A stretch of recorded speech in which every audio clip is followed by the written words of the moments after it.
It is the living pulse of consciousness itself, the primordial vibration underlying all of existence, including you. It was moving before this universe began.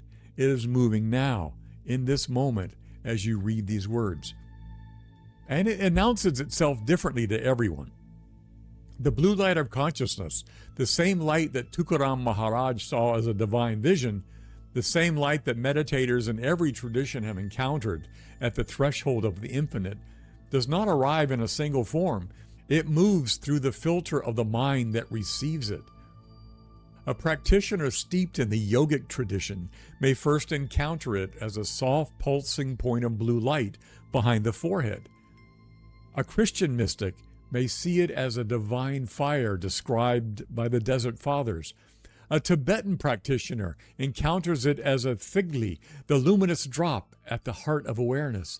A Sufi may experience as a light of the divine presence descending into the heart. My name is Don Lee Daniels. Some of you may remember me as Swami Gyanananda Saraswati. Whether you're watching this on YouTube, listening on Apple Podcasts, Spotify, or wherever you get your podcasts, I'm glad you're here, truly. For over 40 years, I've been exploring consciousness beyond the body through advanced meditation, conscious out-of-body experiences, and the awakening of Kundalini Shakti, the underlying force that the mystics of every tradition have always known. What you're about to hear is an issue of my newsletter, Listening at the Edge of Consciousness. If you're not yet a subscriber, I invite you to join us. It's free. The link is in the description below and in the show notes. The primordial pulse. The yogic tradition has a precise name for this vibratory pulse, Spanda. I want to tell you what it actually feels like, not the doctrine, but the direct experience. I'm sitting in meditation just before dawn. The world is half formed at that hour. The air has a quality to it. It's soft, it's unfinished, as if creation hasn't quite decided to show up yet. I begin with the breath. Cool air arriving, warm air leaving. The familiar rise and fall. But as you rest your attention on the inhalation, and really rest it there without agenda, something shifts. The breath stops feeling like one continuous stream. It arrives in subtle increments. There's a shimmering, as if each micro moment of the inhale is being switched on from some deeper source. There's a faint thrill at the beginning of each one, like the first ripple spreading across a still pond when a single drop falls. You begin to sense that this is not your breath moving. Consciousness is moving again and again to appear as breath, in and out. Then attention moves towards the place where the breath dissolves. The dvadashanta, we've talked about this before. The threshold point where inhalation fades into something utterly still, and you discover that the dvadashanta is not merely a location around the body, it is a threshold in awareness itself. As the breath approaches that point, it feels as though the inhalation is being gathered into an invisible center, a luminous nowhere that is somehow also everywhere. And you can sense it as you inhale and hold it. And then the pause at the top of the inhale. Time loosens its grip. Your name, your history, the sense of being located inside a particular body, all of it suspends. The universe has leaned all the way into being and is now perfectly poised. That is Spanda at its crest, the primordial vibration at the exact moment before it turns. It's still, the still point. And then in that moment, you're gone. In that infinitesimal gap, you are not moving towards consciousness. You are consciousness, the one who observes, and the thing being observed collapse into each other. The entire movement of breath, expansion, contraction, the play of appearing and dissolving, reveals itself as a single self-luminous pulse, Spanda recognizing itself, coming to rest in its own source. There is a merging so complete that there is no one left to report it. You disappear, only a wake of silent joy as the moment passes. But here is what I want you to understand, and this is the teaching that changes everything. That threshold is not a one-way door. You are a free being. Consciousness itself is free. The Pratyabhijna Hirdayam opens with exactly this declaration. Chittihi Svatantra Vishva Siddhi Hetuhu. Awareness, free and independent, is the cause of the accomplishment of everything. That's you, pure consciousness. Not partially free, not conditionally free, absolutely free. This is the nature of consciousness itself, and it is your nature. At the crest of the Spanda pulse, at the dvadashanta, whether it's the upper dvadashanta or the inner dvadashanta that spreads out from the heart area, where the ordinary contracted self has suspended and pure awareness stands momentarily unobstructed, that freedom becomes directly available, not as a concept, as a lived reality, your experience. You have a genuine choice at that junction point. 3 of them, in fact. The first, you can surrender completely, simply dissolve. Let the wave return to the ocean without a trace. Release every thread of individual identity and merge fully into the source. That is samadhi, nothing held back, the absolute stillness of consciousness resting in itself.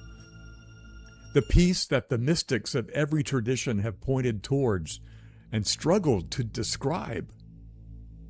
The second, with sankalpa, which is a formed intention set clearly before you arrive at the threshold. You direct that released awareness outward into multidimensional exploration. The subtle state is more responsive to intentional direction than the physical state ever is. This is not effort. It is the natural movement of free consciousness choosing its next expression. You find yourself outside the physical body often, fully conscious, fully aware, moving through dimensions of experience the physical senses cannot touch. It's awesome. This is the out-of-body experience at its deepest level.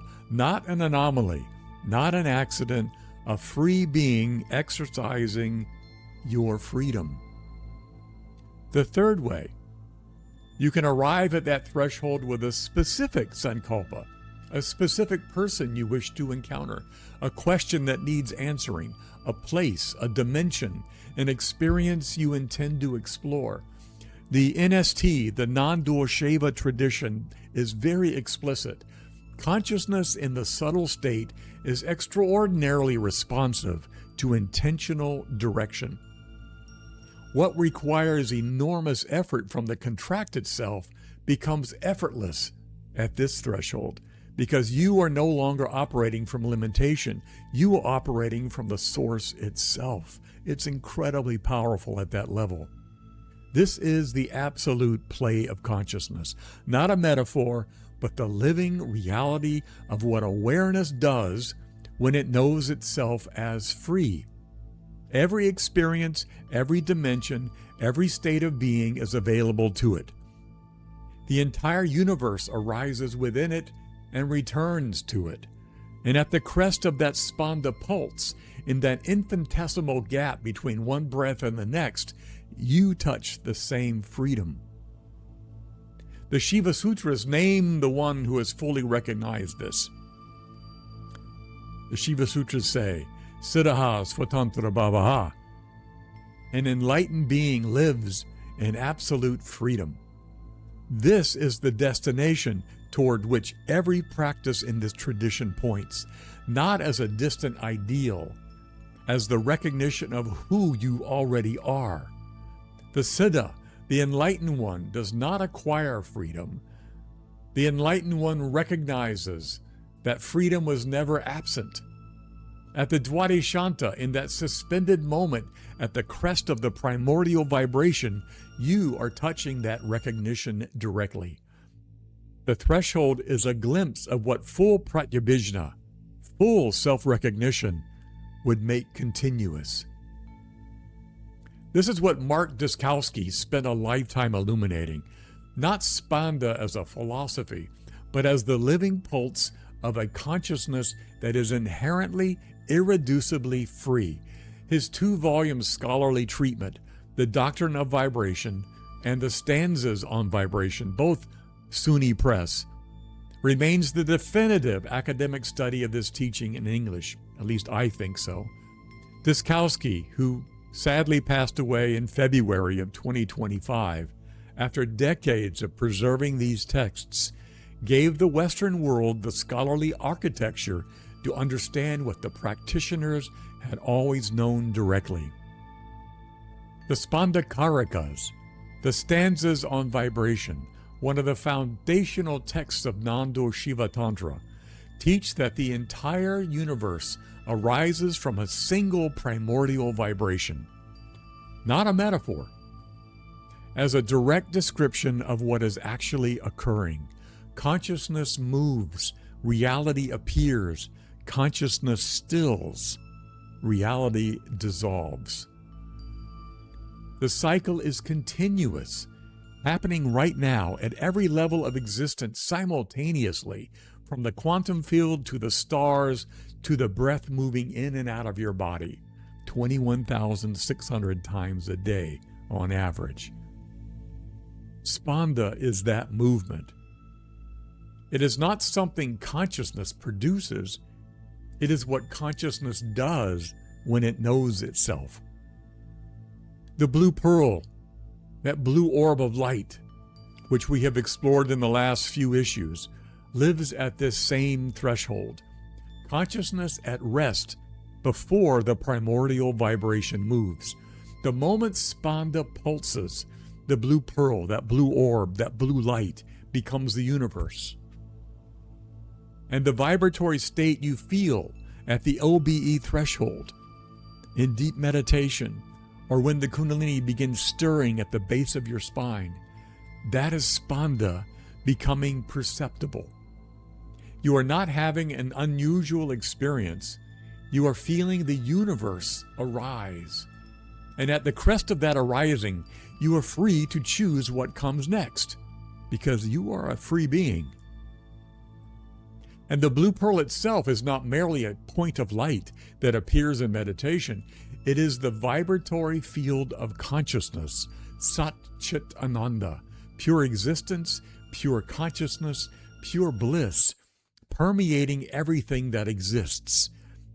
It is not somewhere else. It is the substance of reality expressing itself as light when awareness is sufficiently still to perceive it. The 17th century Maharashtra saint Tukaram Maharaj described it this way, and he said, "My eyes have been bathed with the lotion of the blue light, and I have been granted divine vision." Tukaram was not speaking metaphorically. He was reporting what he saw. The same blue light that Robert Peterson encountered as a blazing ring of fire on his very first night, before he had any framework, any tradition, any preparation whatsoever. Two men, centuries apart, no shared language, no shared culture, no shared practice, the same blue light. Different rivers, the same ocean. Om. The complete map. Let's look at this. In English, we write it as OM, Om.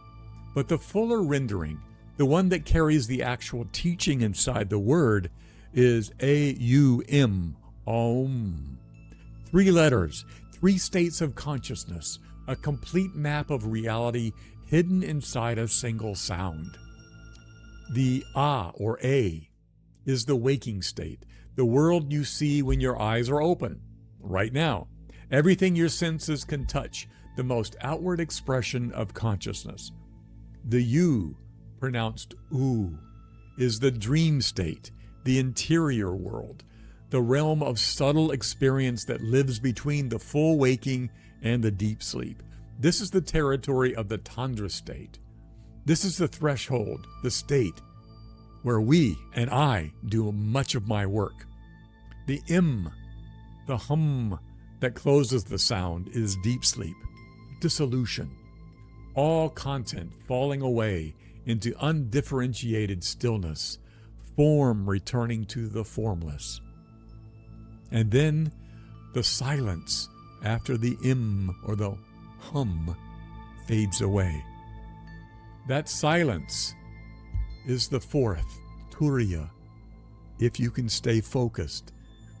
The witnessing awareness that was present through all three states and is present still. It's not a sound, it's not a state necessarily you can enter. The ground that all these three states arise from and dissolve back into. It's always there. Om is not a religious chant. It is a complete description of what you are and who you are, moving from full expression through the dream threshold into dissolution and finally into the silence that is your actual nature. That silence is Spanda at rest, the blue pearl, the blue light before it pulses. When you intone Om, you are not performing a ritual. You are tracing the complete arc of your own consciousness, from the outermost expression of the waking world all the way back to the source, every time in a single breath. Now, there are specific techniques, some of which we will explore in future issues and in the course that I'm developing, for using this Om sound to initiate vibrations in the upper regions of the forehead, at the Sahasrara, the crown chakra, and other places, other chakras. With practice, these techniques open higher levels of consciousness with increasing ease and naturalness. But even at the very beginning, simply chanting Om sets vibrations moving through the entire body. Channels open, something responds, and you don't need to understand the mechanics for it to work. Consciousness recognizes its own sound, and consciousness is wanting to expand. Now, the ancient practitioners who discovered the power of Om didn't have scientific instruments to measure what was happening. They didn't need them. They had something more direct, their own nervous systems, refined through years of practice into extraordinarily sensitive instruments. What modern technology has done is find a way to help the unpracticed nervous system arrive at similar states more easily. Binaural beats work like this. You put on headphones, and each ear hears a slightly different tone, a different frequency. Your brain, trying to reconcile the two, naturally begins to pulse at the difference between them. Aim that difference at the right frequency, the slow, deep brainwave pattern associated with deep meditation and the threshold of sleep, and something remarkable happens. The nervous system begins to relax into the Tantra state on its own. The same doorway the ancient yogis entered through decades of practice can become more accessible. I've done it. I've practiced it. I did it just this morning. Virtual reality works on a different but related principle. When you put on a VR headset and step into a fully immersible environment, your brain begins to treat that environment as real. You know how it works if you've ever tried VR. You step in, you put your headset on, and then within seconds, you adapt to whatever you're doing in that headset. Your arms become whoever the avatar is. This is not metaphorically real. This is neurologically real. The same circuits fire, the same responses activate. Why? Because consciousness doesn't fundamentally distinguish between a vivid inner experience and an outer one. Both arise from the same source.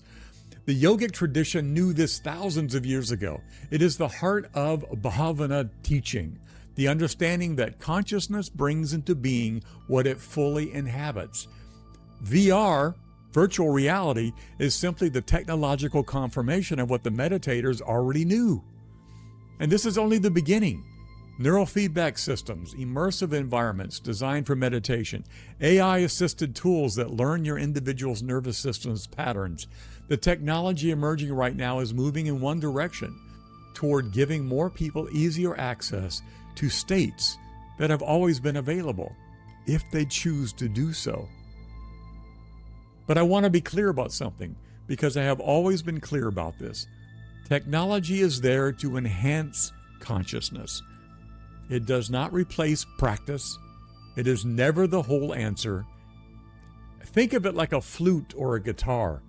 The instrument creates an environment, a resonance, conditions that can take you higher. But the music comes from you. The awareness that enters those states is yours. The Shakti that moves is yours. The tool points towards the door.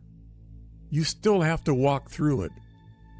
You can't just let it do the work for you completely. You have to do the work.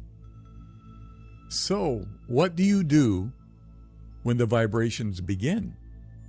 First, recognize what is happening. This is not something going wrong. This is not a medical event. This is not your imagination. This is Spanda, that primordial pulse of consciousness, the living vibration underlying all of existence, becoming perceptible to you directly. That recognition alone changes everything.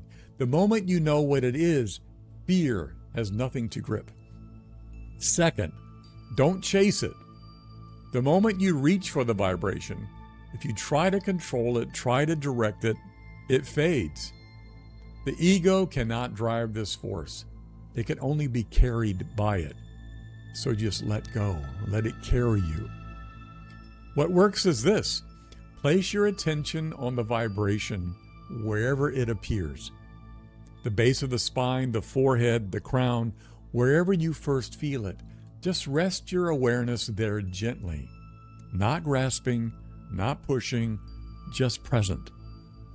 Where you focus your attention, energy flows. The vibration will respond. It will begin to spread, to intensify, to move through you on its own intelligence. Your only job is to stay present and allow and surrender to the Shakti and get out of the way. Let your own highest nature do what it knows how to do.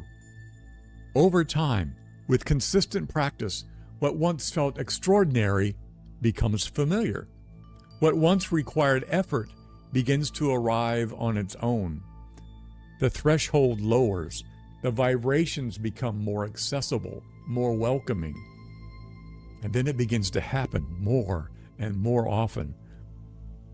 That is the promise of this practice, not occasional peak experiences, but a permanent expansion of what you recognize as home, your default orientation.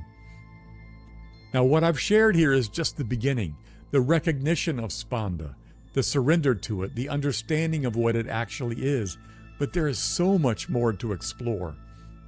There are specific techniques, ancient and modern, drawn from the Vijnana Tantra, from the Nondual Shaiva Tantra tradition, which is easily 1,000 years old, and from decades of my own direct practice for working consciously with this energy, for moving it, for opening the channels through which it flows, for accelerating the awakening of the Kundalini Shakti as it begins to stir within you.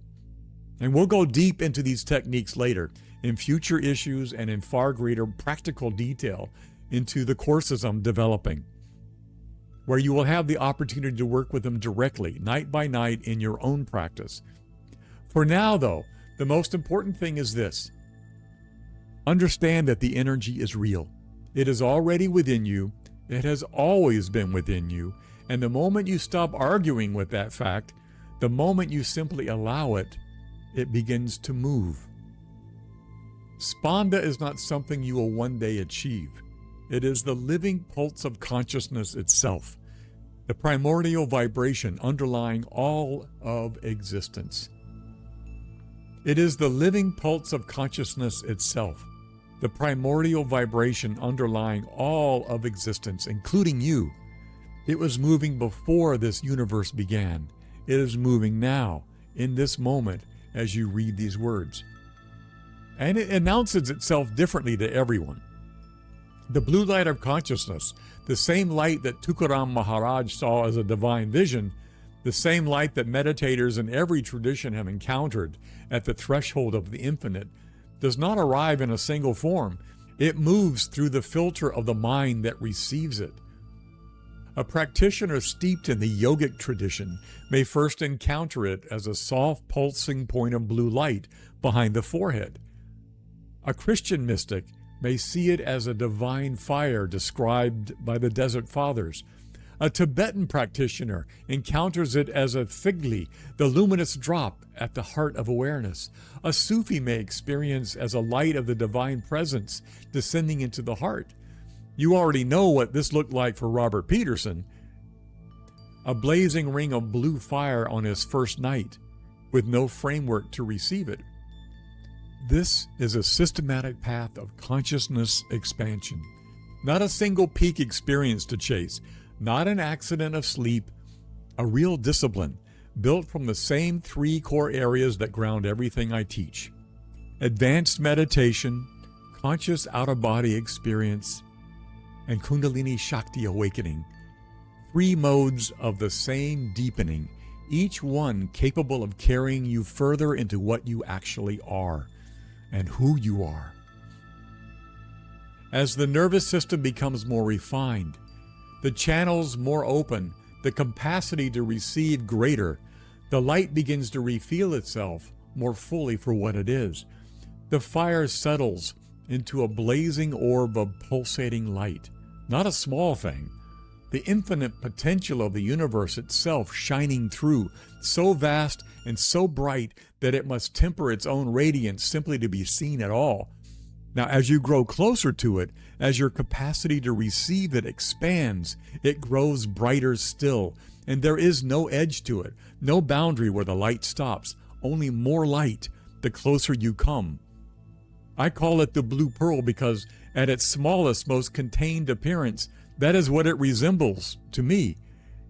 But what it actually is has no size at all. And this is exactly why the name matters and why I've always loved it.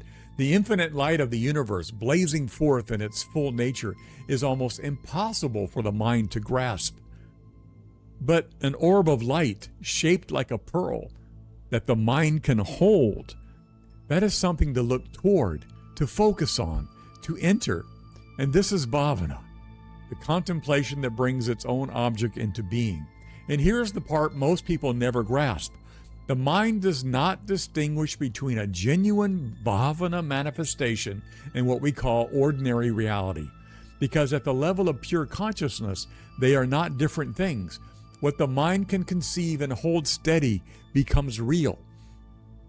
So when you see this blue pearl or the blue light, even as a small point of light, even at its most contained, that seeing sets something in motion. A chain of increasingly powerful manifestations of light, each one expanding what came before.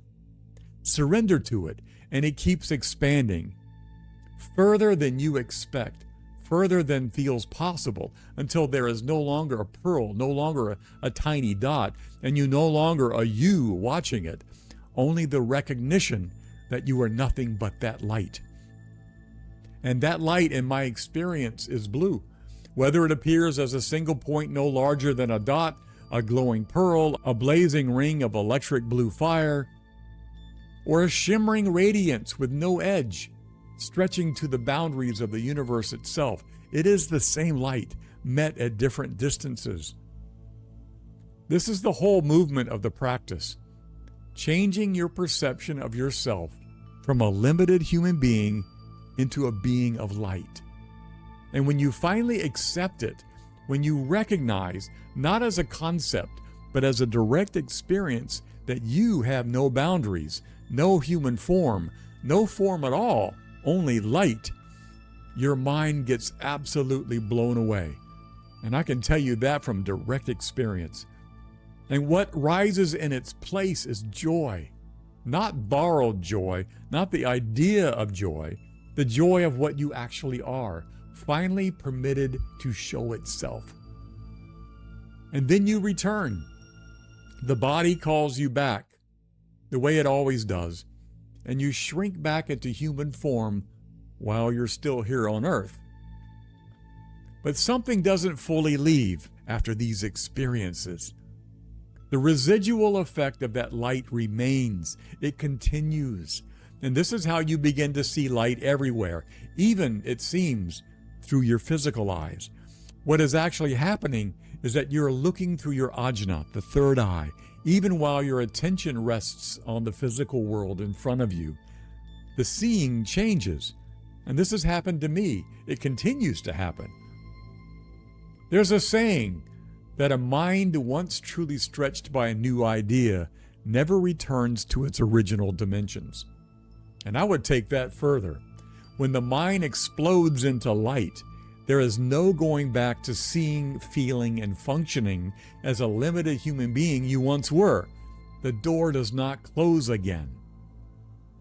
It takes real doing to integrate back into the body after an experience like this, believe you me. And this is exactly why I hold Pillar 2, the psychological grounding work, as essential, not optional. Without it, the mind has nowhere to land, and it can be difficult. Because here is what actually happens. The mind begins to perceive itself as light, as energy.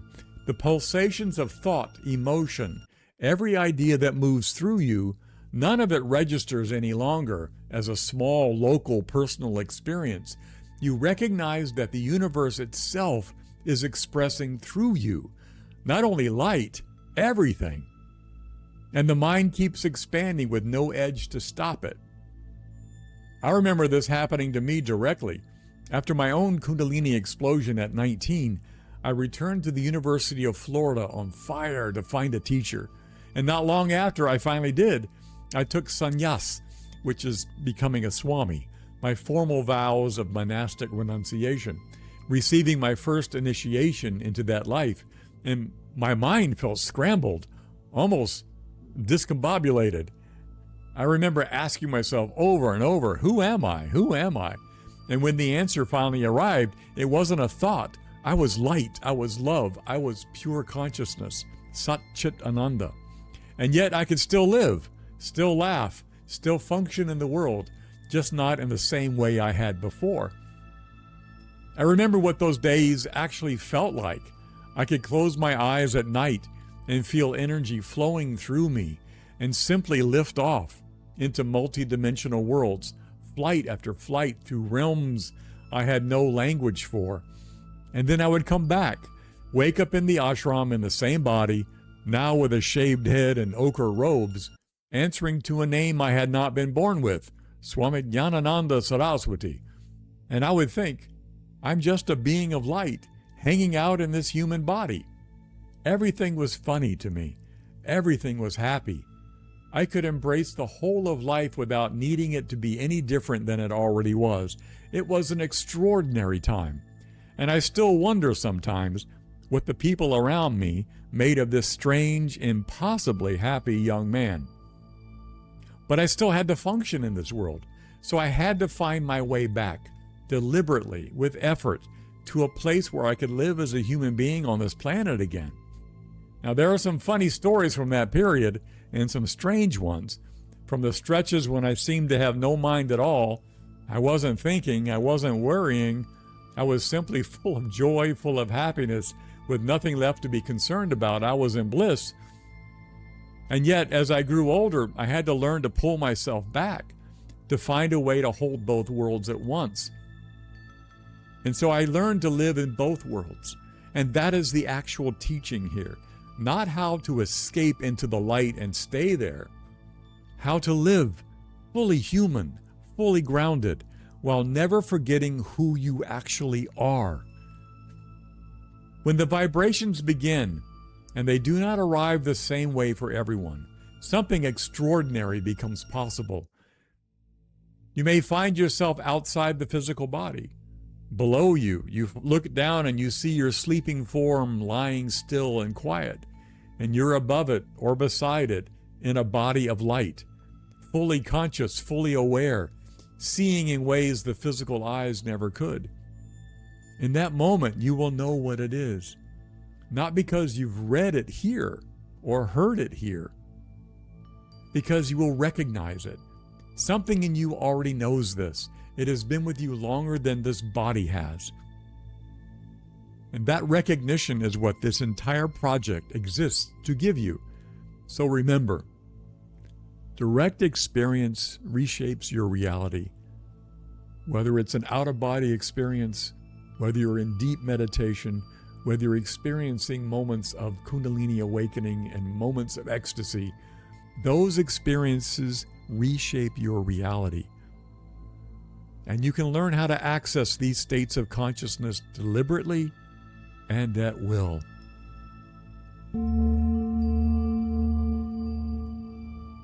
That's the end of this issue of Listening at the Edge of Consciousness. The most important thing you can do right now is subscribe to the free weekly newsletter, Direct Experience, Ancient Wisdom, Modern Technology, and Practical Guidance for exploring consciousness beyond the body and deep within. If you're watching on YouTube, please subscribe to the channel and hit the notification bell. If you're listening on Apple Podcasts, Spotify, or wherever you get your podcasts, please follow the show. And if this teaching moved you, a review helps more people find their way here. We're just beginning. Dive inward and fly free.